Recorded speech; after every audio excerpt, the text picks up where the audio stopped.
Guys, আমি খুলনা শহরে একটা বিখ্যাত জায়গায় যাব, সেটার নাম হলো 7 নম্বর ঘাট। আসুন আমরাও যাই।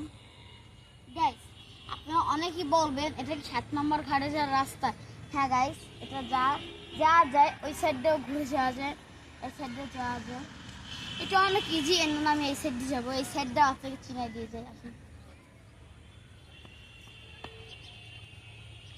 এটা হলো খুলনা রেল স্টেশন।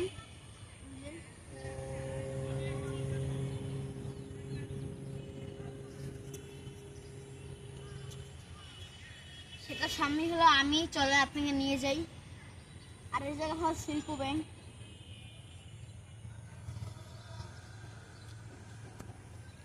এই জায়গাটা হলো গাইস, এটা হলো শিকদারের এলাকা।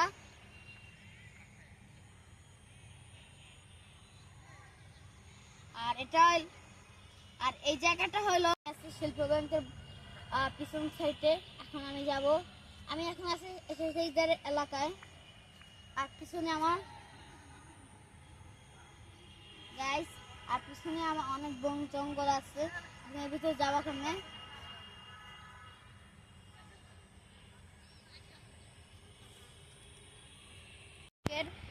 পিছন সাইড।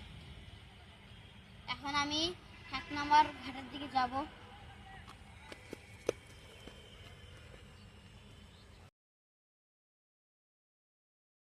গাইস, এই রাস্তাটা দেখতেছেন, এটা হলো শিকদারের মাগুর মাছের রাস্তা। গাইস, এই জায়গাটা তার মাগুর মাছের পুকুর ছিল। আর এই রাস্তা নিচে আন্ডারগ্রাউন্ড হাউস আছিল।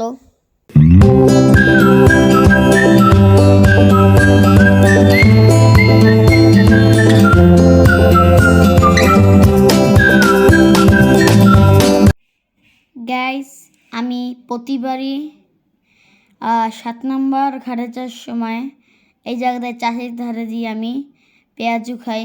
গাইস, ওনার পেঁয়াজুটা এত মজা, এত টেস্টি।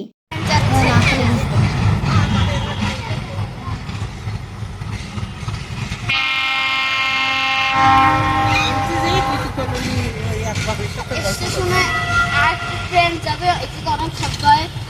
এখন আমি যাবো খন্দগর ঘাটের দিকে।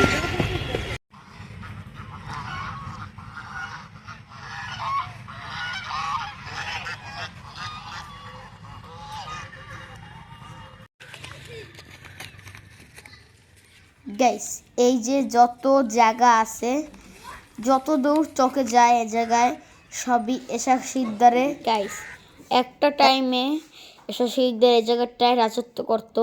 এই যত দূর চোখে যায় সবই এসা শিকদারের এলাকা। আগে ভিডিওটা এই জায়গায় দেখাইলাম। পার্ট 2-তে এসা শিকদারের একটাই চিত্র আছে, সেটা আমরা পার্ট 2-তে শেয়ার করব। আল্লাহ হাফেজ।